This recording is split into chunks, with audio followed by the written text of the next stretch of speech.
Το έπος των Ταφρολούκεν. Το σαββατιάτικο αφηγηματικό καρικατούριμα με το Βαγγέλη Χερουβίμ.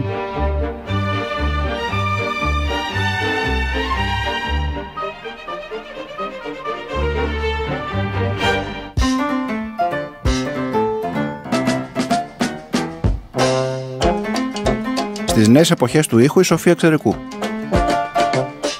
Φίλες και φίλοι, καλημέρα και από εμάς. Με την άδειά σας, θα ξεκινήσουμε αυτή την τακτική πια συνάντησή μας του Σαββάτου με ένα παλιό αλλά επίκαιρο τραγούδι και μετά με μια αξιωμολόγηση. Εμάς μας αρέσουν οι χειμώνες. Ή έστω και οι χειμώνες. Είναι όμορφο να αναλλάσσονται εποχές σε αυτά τα εύκρατα που λένε κλίματα. Και αν δεν έτρεχε ο νους πάντα σε εκείνους που τους είναι πραγματική δοκιμασία για τη ζωή τους, το κρύο, αναφέρομαι στους άστεγους και σε όσους κατά χιλιάδες ζουν σε καταβλισμούς προσφύγων, αν δεν είχε και αυτή την απάνθρωπη διάσταση ο χειμώνας, θα λέγαμε πως μας κάνει καλό. Σκοτώνει και κανένα κουνούπι που λέει ο λόγος. Και κάνει καλό γιατί η διάθεση για κλειστούς χώρους, συναισθιακούς, φέρνει και ωραίες κουβέντες, διαβάσματα, προβληματισμό. Μια τέτοια κουβέντα με αφορμή ένα καλό βιβλίο κάναμε ένα πολύ βροχερό βράδυ πριν λίγες μέρες. Αφορμή το βιβλίο του Γιώργου Χατζελένη με τίτλο «Εντεύθεν», που κυκλοφόρησε τη χρονιά αυτή που τώρα μας περνά από το Γαβριλίδη. Και είπαμε σήμερα να σας συστήσουμε το συγγραφέα, σε όσους δεν έτυχε να τον έχετε γνωρίσει, και να κάνουμε μαζί του μια σύντομη κουβέντα. Γιώργο, καλώς ήρθες. Καλώς σας βρήκα. Ευχαριστούμε που είσαι εδώ. Σας ευχαριστώ εγώ για τη τιμή. Πριν από λίγες μέρες, όπως είπα και πριν, κάναμε μια συζήτηση προφορική με κόσμο που πείσμωσε και ήρθε παρά την πολύ βροχή σε αυτόν τον ωραίο χώρο στην Πλάκα. Πώς λέγεται, Ιωνικό Κέντρο. Αφορμή το τελευταίο σου βιβλίο, γιατί δεν είναι το πρώτο, είναι το τρίτο. Είναι το τρίτο, ναι. Το «Εντεύθεν». Και καταρχήν να μας πεις πόθα είναι ο τίτλος. «Εντεύθεν». Από τώρα και στο εξής. Ο τίτλος βγήκε διότι τι κάνουμε από τώρα και στο εξής. Από τώρα και στο εξής μετά από ένα γεγονός, μια χρονολογία, ένα σταθμό στη ζωή μας, τον οποίο μπορεί να μας αλλάξει.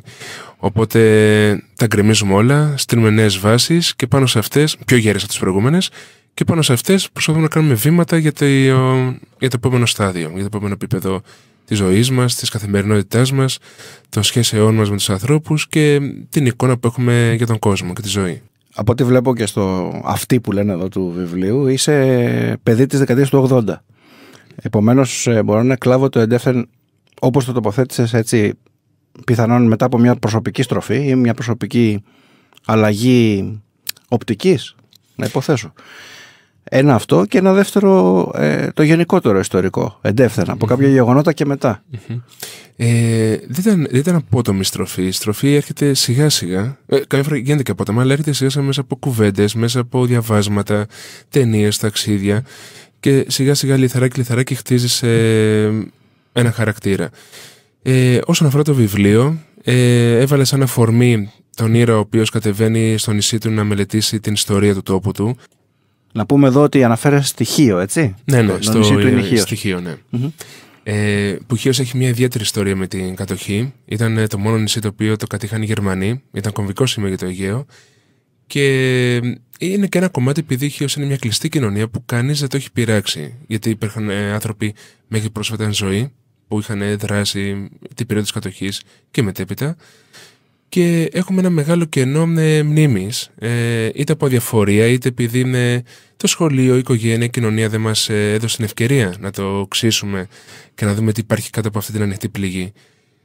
Κάτι τέτοιο κάνει ο ήρωας, κατεβαίνει στοιχείο για να μελετήσει τη δράση ενός μαυραγωρίτη. Μάζεψα στοιχεία από άρθρα με 3 εφημερίδων του νησιού. Αναφέρομαι στην Εμπρός που ήταν κομμουνιστική, ο Πρωτοπόρος ο οποίος ήταν η αμική εφημερίδα και η Πρόοδος που ήταν η αντίστοιχη έτσι προοδευτική φιλελεύθερη εφημερίδα της εποχής. Ψάχνοντας ο ήρωας, βασικά ο ήρωας περνάει από κάποια στάδια. Το πρώτο στάδιο είναι η ελεγχόμενη μελέτη της ιστορίας, δηλαδή να ανοίγεις τα αρχεία, να ανοίγεις ένα κομμάτι της ιστορίας και να ψάχνεις ένα συγκεκριμένο γεγονός. Με αποτέλεσμα πολλά άλλα στοιχεία που έχουν ένα μεγαλύτερο ενδιαφέρον να περνάνε απαρατήρητα. Εστιάζει στο συγκεκριμένο. Ακριβώς. Στη δεύτερη φάση, μέσα από κουβέντες που κάνει ο ήρωας με φίλους στο νησί και με ανθρώπους οποίοι έχουν ζήσει κάποιες καταστάσεις και έχουν ακούσει προφορικά κάποια γεγονότα, ξαναπιστρέφει στο χώρο της μελέτης που είναι η βιβλιοθήκη Κοραή και βλέπει ότι άμα ξανακοιτάξεις τις εφημερίδες θα δεις ότι δεν ήταν μόνο μαυραγορείτες οι οποίοι είχαν δράσει τότε. Δηλαδή υπήρχε μια μεγάλη αλληλουχία γεγονότων, οι οποίες η δικιά μου γενιά δυστυχώς τις περνάει φιλτραρισμένα ή τις αφήνει πίσω. Και το κυριότερο είναι ότι μελετώντας ο ήρωας τη γενική ιστορία διαπιστώνει ότι δεν είχε μάθει ποτέ τη δικιά του ιστορία. Οπότε εκείνο το ταξίδι στο νησί γίνεται αφορμή για να κάτσει με τους δικούς του ανθρώπους, με τη γιαγιά του, με τον παππού του, να μιλήσει για το πώς βιώσαν οι ίδιοι την κατοχή. Και εκεί πέρα το ερώτημα ότι είμαστε σε μια εποχή στην οποία ζουν οι τελευταίοι άνθρωποι οι οποίοι πέρασαν και την περίοδο, και άμα φύγουν, ένα μεγάλο μέρος της ιστορίας, το προφορικό, εξαφανίζεται για πάντα. Οπότε καλό είναι όσοι έχουμε ακόμα αυτή την ευκαιρία να τρέξουμε αυτές τις πηγές, να μάθουμε από αυτούς τους άνθρωπους κάποια πράγματα. Πρώτα απ' όλα, από τον παππού μου και τη γιαγιά μου συγκεκριμένα, πήρα πληροφορίες για τα γεγονότα της Χίου με τον πιο αγνό τρόπο, δηλαδή από τα μάτια ενός παιδιού. Έτσι όπως το βίωσαν οι ίδιοι. Ακριβώς. Ναι. Και με βάση την πείνα, με βασικό παράγοντα την πείνα. Όπως αναφέρουμε και στο βιβλίο που έχεις διαβάσει, είχα μείνει στο γεγονός ότι η γιαγιά μου θυμόταν την ανατείναξη του πλοίου στη Χίο ως ευκαιρία για να μαζευτούν οι χιώτες να πάρουν τα φαγητά τα οποία υπήρχαν μέσα.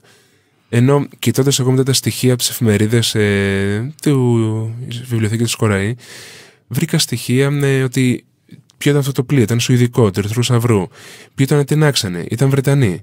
Τι κάνουν μετά οι Βρετανοί. Ό,τι πυρομαχικά τους είχαν απομείνει τα αδειάσαν πάνω στους χιώτες που τρέχανε τρομοκρατημένοι πάνω στο λιμάνι της Χίου. Και αυτή τη στιγμή στο νησί, άμα κάποιος κάνει βόλτα σε προκυμαία του νησιού, υπάρχει μια μικρή μαρμάρινη πινακίδα που αναφέρεται σε αυτό το γεγονός, κρυμμένη πίσω από τα ταξί και στο παλιό, νομίζω, τελωνείο. Δηλαδή, περνάει ο κόσμος από δίπλα της και δεν ξέρει καν για ποιο λόγο υπάρχει αυτή η πινακίδα, τι έχει μεσολαβήσει εκεί. Και φυσικά αποσιωπάται και από την επίσημη, οποιαδήποτε μορφή επίσημης ιστορίας.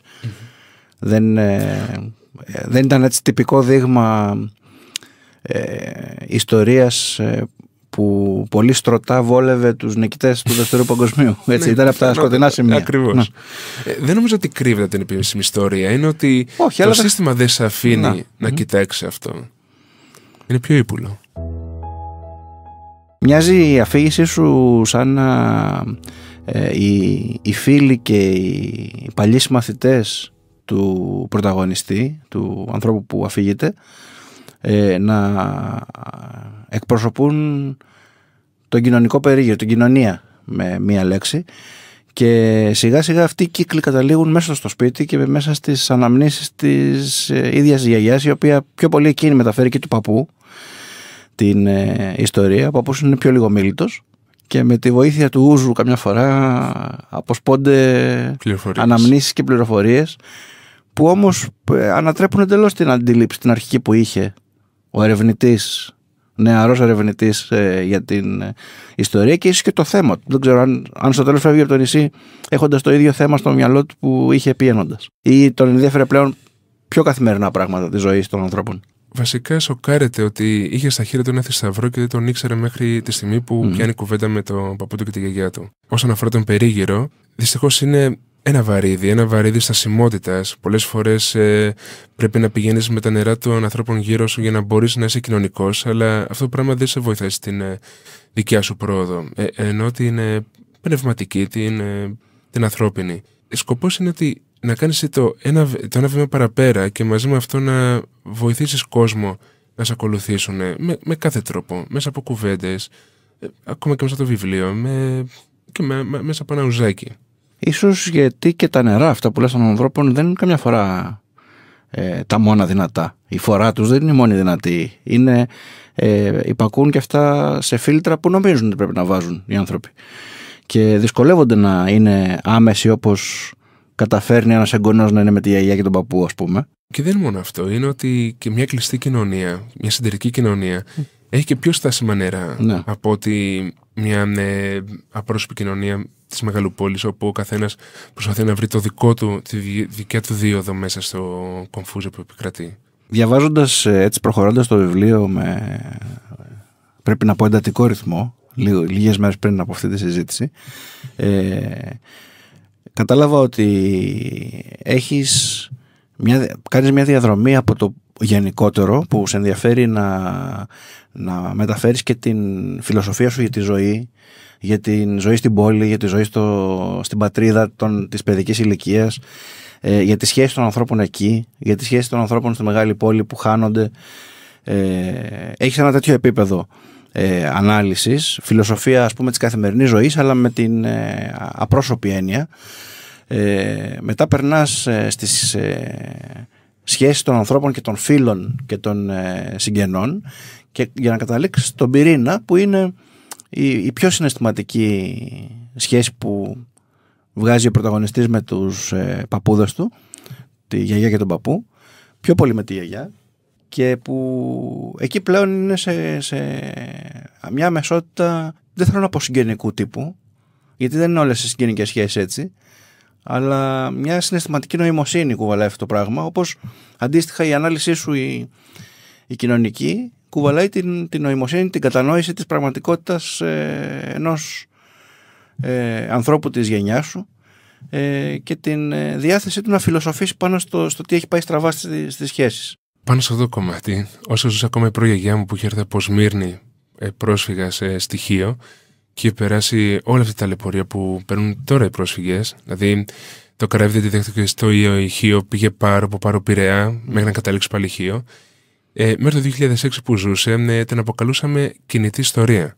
No. Γιατί είχε ζήσει την καταστροφή της Σμύρνης, πρώτα το όνειρο της μεγάλης ιδέας, την καταστροφή της Σμύρνης, το δεύτερο παγκόσμιο πόλεμο, τον εμφύλιο, αν και στοιχείο ήταν λιγότερο έτσι οδυνηρός από ό,τι στην υπόλοιπη Ελλάδα, Χούντα, μεταπολίτευση, μέχρι και το ευρώ. No. Και δυστυχώς εκεί έφυγε. Ήταν μια γενιά ανθρώπων που η ζωή τους ήταν το κάδρο του 20ου αιώνα. Ακριβώς. Δηλαδή ίσως ήταν γεννημένοι κοντά στην αρχή, φαντάζομαι, του αιώνα, και έφυγε λίγο πριν το τέλος. Νομίζω ότι και εμείς έχουμε μπει σε ένα άλλο κάδρο και δεν το έχουμε αντιληφθεί. Αυτό. Η δικιά μου γενιά πιστεύω ότι μεγάλωσε με πολλές ανέσεις και αυτό το πράγμα την έχει λίγο αποξενώσει από τα τεκτενόμενα της εξελίξης, τα πάντα. Θεωρούμε ότι όλα είναι δεδομένα, όλα έχουμε δικαίωμα να τα κατέχουμε, και βλέπουμε ότι σιγά σιγά όλα αυτά χάνονται και εμείς μένουμε αδρανείς να τα κοιτάμε, και αντί να κοιτάξουμε την ουσία, το πρόβλημα για να βρούμε μια λύση, απλά γρινιάζουμε. Γιατί έτσι έχουμε μάθει. Θα ήθελα όμως να κάνω την υπεράσπιση αυτής της γενιάς που λες ότι έχει αυτά τα προβλήματα που τα ξέρεις καλά, γιατί δυστυχώς αυτό το νησί στο οποίο αναφέρεσαι στο βιβλίο σου έχει αποκτήσει τελευταία μια αρνητική επικαιρότητα με αφορμή το προσφυγικό που εσύ έβαλες στην κουβέντα μας, και που νομίζω ότι οι αντιδράσεις δεν μπορεί να το πιστούν στη νεότερη γενιά. Μάλλον συνήθως στη νεότερη γενιά βρίσκεις τους αλληλέγγυους περισσότερους στους πρόσφυγες, αυτούς που είναι έτοιμοι να βοηθήσουν, να τρέξουν και να προσφέρουν σε αυτή την υπόθεση των ανθρώπων που δεν έχουν στον ήλιο μοίρα. Αντίστροφα υπάρχουν κάποιοι θεσμοί, όχι αποκλειστικά των παλαιότερων, έτσι, δεν ανήκουν μόνο εκεί, που μάλιστα γίνεται και μια ιστορική αναφορά στο βιβλίο για κάποιον που αποτελούσε εξαίρεση από τους ιεράρχες, το Χιώτη Μητροπολίτη επικατοχής, που πέθανε πάμπτωχος και καθαρέθηκε και ακόμα δεν έχει αποκατασταθεί. Ακριβώς. Εδώ θα διαφωνήσω λίγο μαζί σου. Στοιχείο υπάρχουν 2-3 κατηγορίες ανθρώπων οι οποίοι αμαυρώνουν την εικόνα του νησιού. Υπάρχουν τα παιδιά της δικιάς μου ηλικίας, τα οποία έχουν μια εγκληματική δράση απέναντι στους πρόσφυγες. Υπάρχει η Εκκλησία, η οποία έχει πει πολλές φορές σε πολύ ακροδεξιά και σκοταδιστικά πράγματα, και φυσικά είναι και το πίμνιο που ακολουθεί τα λόγια αυτά. Για μένα όμως το πρόβλημα δεν είναι σε αυτά τα δύο. Αυτά τα δύο είναι τα όπλα.